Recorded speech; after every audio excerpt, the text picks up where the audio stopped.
What's going on, everybody? C4 here. Welcome back to my channel. And I think I pride my channel on his daily uploads. I thank each and every one of you guys that every single day will click my videos. And you can kind of almost feel like a TV show, right? There's always something there. And unfortunately, today we're going to have to kind of call it a filler episode because I ain't got nothing for you. I got a bunch of things I do want to cover. And one is related to Madden. One is related to why you're not seeing a video today. It's very annoying. But it just is what it is. But there's some other news, and I ultimately want to double this up, and we'll brand it. We'll title it an Eagles reaction video because there is some news and almost a lead dog, it seems right now, for the Eagles head coaching race that I'm sure not thrilled about. But we got some other things, too, I want to talk about right in the very beginning. Not going to take up too much time. Last week, I think it was last week, that I said I was figuring out the gender of my expected baby. I dropped the news on my Twitter. If you're not following me on Twitter, follow me at PapaXC4. You should be doing that anyways. And I figured it out, and here's my son to let you know what's going on. What color is in there? Can I see a color yet? Pink. It's pink? What does pink mean? Yeah. You're having a baby sister! So yeah, it's weird. And I don't want that to mean that coming a bad thing or a good thing. Like, I mean, I was not expecting. I thought for sure it was going to be a boy. When I found out it was a girl, there's always those like, oh no. You know, it was like, how am I going to relate? You know, girl sports. Am I going to have to dress? Like, all that different stuff.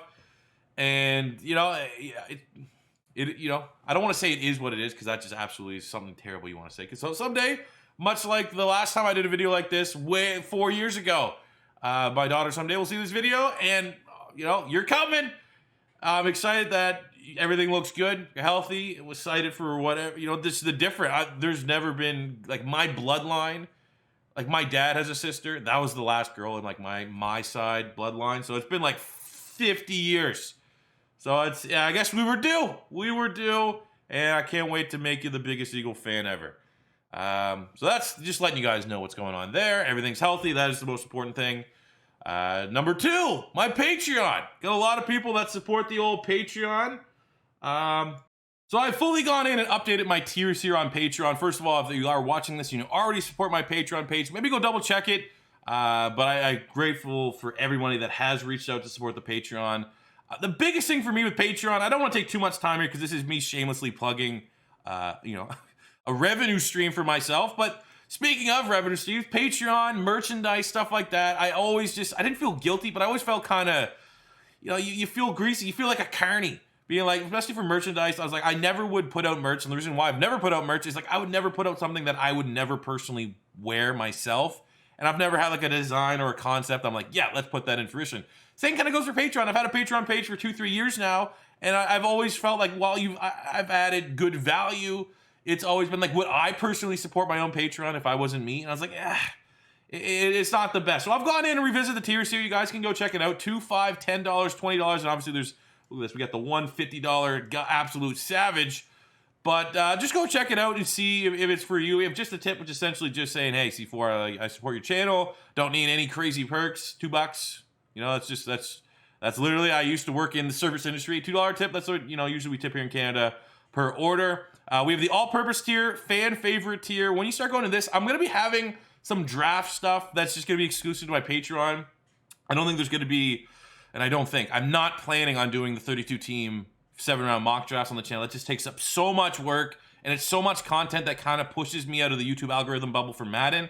Those 32-team mock drafts will be exclusively on my Patreon. You can get that starting in the $5 tier, as well as my positional rankings in depth. I might still do like top 5 player positions here on YouTube, but for 10, 15, 20, 25, more so big boards, that will be on my Patreon, as well as pro comparisons and special mock drafts. There's also going to be some exclusive Philadelphia Eagles content, so if you're an Eagles fan, you love tuning into my Eagles videos, there may be something in there for you, as well as weekly pick'ems, and our C4 Fantasy Football League, entering its 3rd year.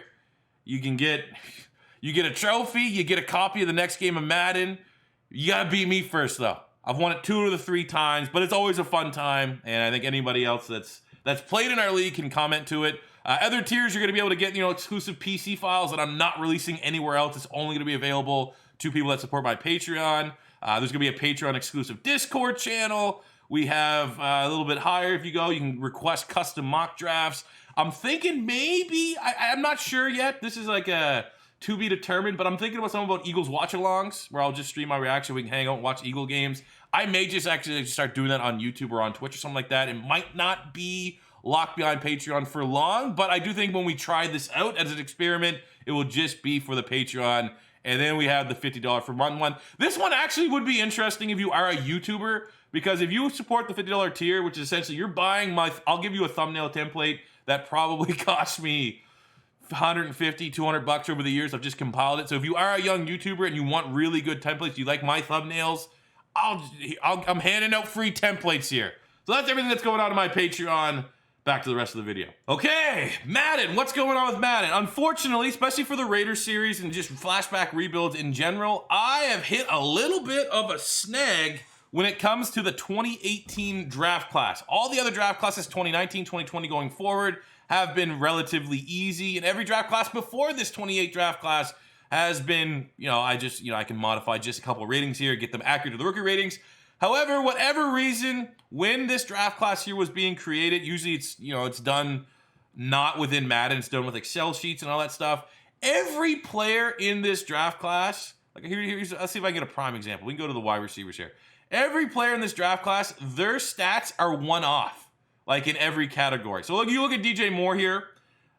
Basically, look, see 77 speed, 92 acceleration. He should have 92 speed. Like everything should be moved up one in the attribute category. Like he has 91 strength, he should have 91 agility. You should have 65 strength, like kind of something like that. I have to do that for every single player in this draft class, and it's incredibly tedious. I'm working on it.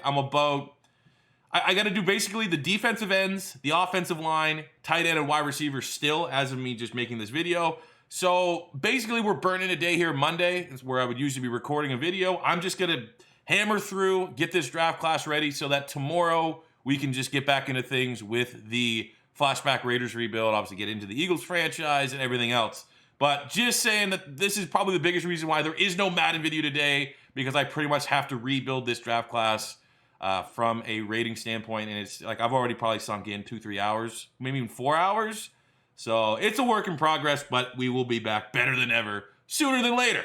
The last thing I wanted to talk about is the Philadelphia Eagles and the head coaching search. It's what I probably titled this video. It's what people are watching. We're like 7 minutes in. I told you at the beginning, we had to get to some stuff.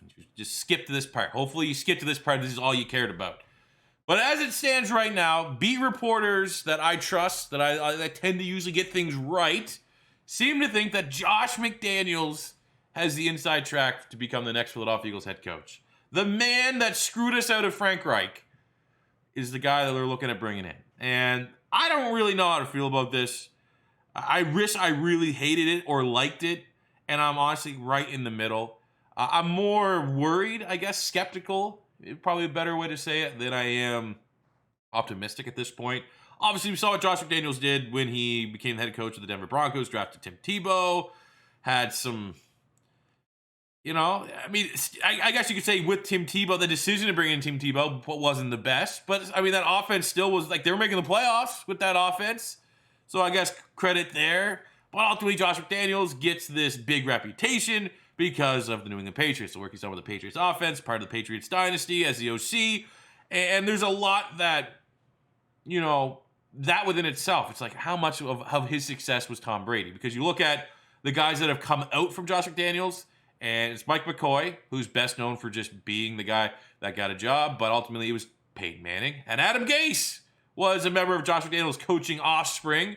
And even Adam Gase is another guy. It's like, how is this guy still getting a job? He literally got this job on the back of Peyton Manning being unreal, and he fluttered and he failed in the league. So not a lot going well there for Josh McDaniels, but I get the appeal of bringing him in, right? You look at everything that happened with the Patriots, and you assume that he must have done something to help out Tom Brady. And the fact that he's been there with Nick Saban and Bill Belichick, those are the premier coaches really of the last 20 years in college and in the NFL. You're like, well, it's only a matter of time until an actual Bill Belichick disciple drops. And you feel like if they get McDaniels, he most likely would bring probably Gerard Mayo over as his defensive coordinator. So from that standpoint, it's very intriguing. And you look at, when Brady wasn't there, outside of Cam Newton this year, which is obviously a very stark contrast to any other quarterback they've had, They were able to make the playoffs with Matt Castle. You know, Jacoby Brissett looked somewhat viable when he was there. Jimmy Garoppolo looked legit when he was there, filling in for Tom Brady. So they're you know, credit where credit is due. Josh McDaniels has had success with almost every quarterback, even though it's generally trumped by Tom Brady. And how much of that did Tom Brady really need? Josh McDaniels? Probably not. Like, if Josh McDaniels wasn't there with the Patriots, and when he wasn't there with the Patriots, they were still good. So, you know, it is one of those things where, you know, you could just see, what are we getting in Josh McDaniels? Because he's, you know, he essentially declined the Colts head coaching job because, you know, everyone's saying he wants Bill Belichick to retire. He wants to take over the league gig there in New England. So what makes this year more different if Philadelphia is able to splurge him? Like, are you really getting a guy that 100% wants to come to Philadelphia, or are you getting a guy who's like, when's Bill Belichick retiring? I need to move on with my career. And like, that's not exactly the way that you want to get a guy to break off in the Bill Belichick coaching tree. And that's an issue within itself, the Bill Belichick coaching tree. Who has actually been good from that Bill Belichick coaching tree? You know, Romeo Crennel, Eric Mangini, Nick Saban, obviously, has been outstanding in college, but when he was with the Miami Dolphins, you know, Bill O'Brien, bust. Matt Patricia, bust. And you look at the last two, Brian Flores and Joe Judge, both of them had solid years last year, but it's still way, way, way too early to be like, oh yeah, there we go. It's finally a good, positive trend of Bill Belichick disciples because, you know, let me see what you do over the span of 3, 4, 5 years, something like that. Like, are you a legitimate coach, or are you going to fizzle out like Bill O'Brien or Matt Patricia? So we still got to wait and see with Brian Flores there and Joe Judge. It's just, you know, there's a way of thinking. Either you're going to be optimistic, like, yes, we're going to get McDaniels, we'll probably get Gerard Mayo, and what are the odds at least one of those guys is going to be the big hit, that big next Bill Belichick, this is the guy that was groomed. And there's also as much validity like, oh, it's another just failed Bill Belichick trying to capture the Patriots opportunity that has happened countless times throughout the NFL since the Patriots dynasty has been a thing. So as we close this one out, I mean, I'll say this. I would rather Josh McDaniels than Todd Bowles. I'd rather Josh McDaniels than Deuce Staley. I'd rather Josh McDaniels than I don't know who else they brought in. You know, he's middle. I feel like I'd be indifferent. There would be a sense of optimism, obviously, if he did come to Philadelphia, that he could fix Carson Wentz. And maybe now's the time for him to become a head coach. Maybe when he went to Denver, it was too early. And he's been able to kind of lick his wounds and rebuild his reputation, even though his reputation kind of shit the bed when he took that job and backed out with Indy. But, you know, it's just, I guess I'm at a point where it could be worse, could be better. I think I would still rather Joe Brady. I would still rather Brian Daboll. I would still rather, you know, Lincoln Riley if he's interested in the job. But I think you could do a lot worse than Josh McDaniels. I think someone like Deuce Staley or Todd Bowles or any of these defensive guys would be goddamn awful. So I definitely want to hear you guys think. Let me ask you, the Eagle fan that is watching into my videos, that support the Eagles and support my takes and opinions on the Eagles, what would you think about Josh McDaniels being announced as the next Philadelphia Eagles head coach?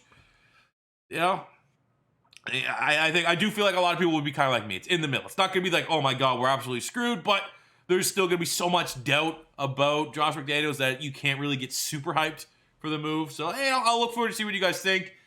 Again, apologies for the filler episode, but I really just want to hammer out that draft class so that we could just keep that series rolling, get ready to the next team for the flashback franchises. And then when this draft class is done, I can actually work on the 2022 draft class, which will be released on my Patreon, which you can get those files exclusively if you follow my Patreon. And we can continue on with the Philadelphia Eagles franchise because we're kind of waiting on that draft class to drop in that series too.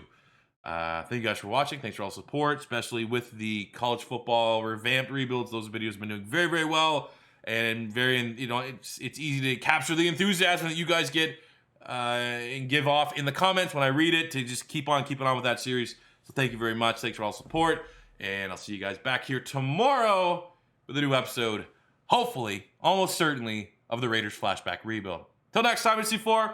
Peace out.